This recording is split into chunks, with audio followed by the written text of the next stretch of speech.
So I arrived in New Orleans. I don't remember who picked me up, but we went straight to the hospital. At this time, Jen was, talking, but she was pretty sleepy. Um,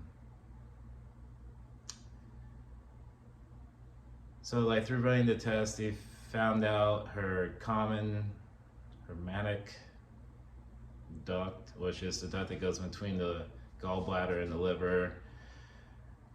The lymph nodes around it had the tumors came back and they pinched it off, so her bilirubin levels went up to dangerous levels again, and that's what was causing the problems. During that time, like always, someone was with her, your parents, sister, aunt, myself, and we'll do rotation stay at the hospital. I would do overnight. Um,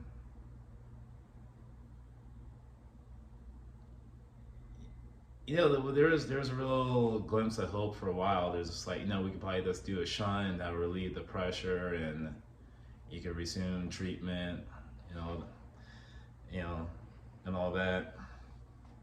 Um,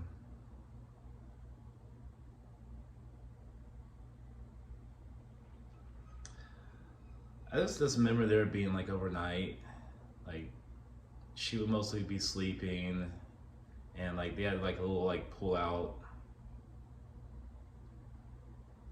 cot made for a person that's probably like 5'2".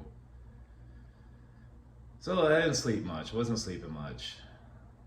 Um, Her IV alarms would go off. I'll get up, turn that off, call the nurse because they had to switch the saline fluid or whatever was in there. Then like periodically, like throughout the night, she would wake me up, tell her to help her get to the bathroom. She had a bedside commode. And the the medical residents will come through and, poke on her abdomen and see what's going on. And this one little one, this real little guy, a little dainty. Like he could have been a horse jockey or a doctor, but he chose to be a doctor for whatever reason. This people skills, soft skills, bedside table manners. Like this dude didn't have them. Rubbed me the wrong way. To this day, I would still like to fight him, but no one will give me respect for it, so I don't.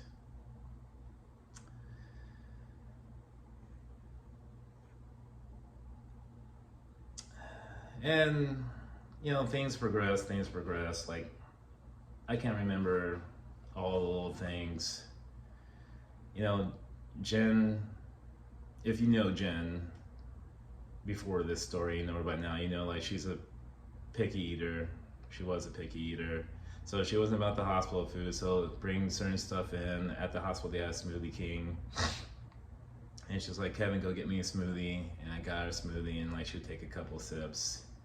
And it was always like a common joke in between us. Like if I would get her something, she wouldn't use it, or she buy her some food she wouldn't eat. I'm like, hey, I paid for that shit. You got to eat it.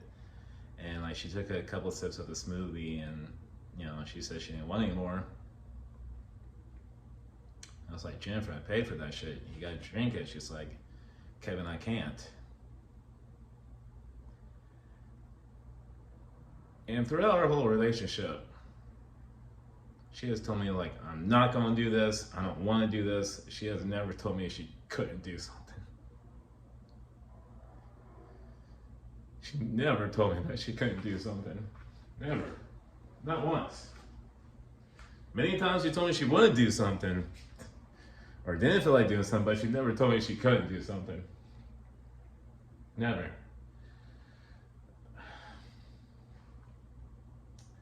So days go on. The oncologist team were optimistic that's like putting the shunt in would get her bilirubin levels back to normal and things would be on par, the 3 to 5 years prognosis that we originally received.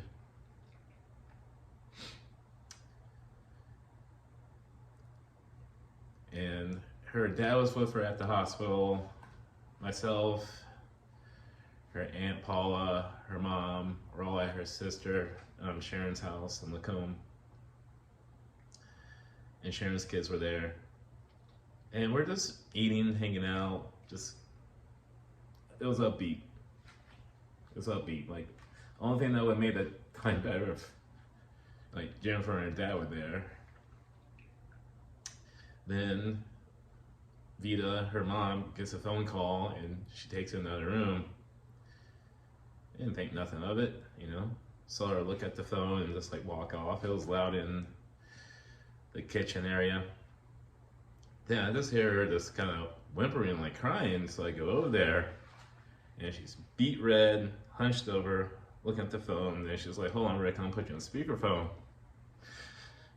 And, you know, I don't remember the exact words Rick said, but the first thing I remember is just like, I don't know what to do. And he kept on repeating, "I don't know what to do." At the time, everyone in the living room came into Sharon's office. They were all sitting like on the couch. And I think he said something to this extent. It's like, he said medically they can't do much else for her. And he said, "I don't know what to do."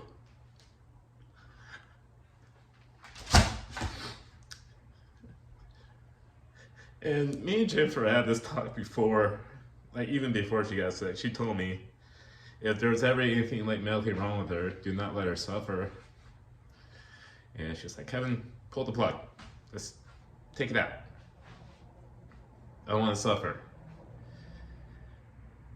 And I knew that. But I didn't have the heart to fucking say it. No. Even though I knew it was the right thing to say, but I didn't have that heart. You know, like, you never want to see anyone suffer, regardless of, you know, their age. And I'm sure, like, you may have a relative or hear someone passing away, like, "Oh, they're like 98 or 100, it's like they're old." I'm like, yeah, they're old, but that's a whole other video. And Sharon, this tough lady, tough person, so she's like, "Dad, you know what we have to do." You know, so, you know, in the treatment,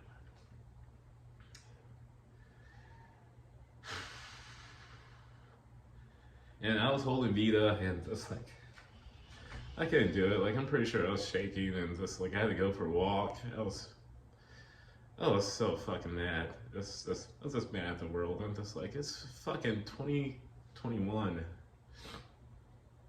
We literally are living in the spectrographic ages where dudes were paying $75,000 to extend their fibs and tips just to be a couple inches taller.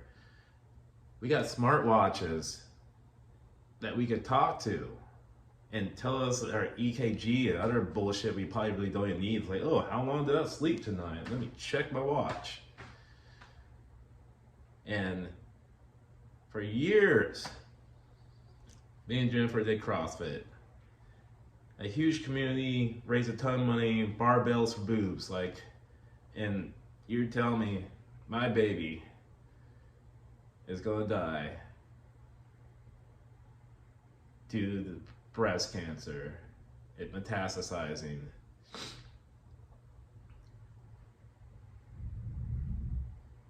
It's like, fuck no. Like, I still don't want to believe it. And I was outside, I was just like, I was fuming, just angry, like I just wanted to scream. Like, I wanted to run down to the hospital because I didn't want you to be alone, because that's a terrible fucking thing to just be by yourself. And I don't know what I was doing. I don't know where I was roaming on Sharon Vince's property, but like, I was just looking at the sun and just filming. Then Aunt Paula came up to me and she just started talking to me.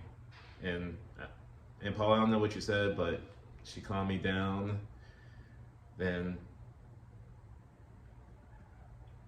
you go back to, it's like, you go back to what can you control? And the only thing I could control at that moment is my emotions and getting into a car and driving down to the hospital.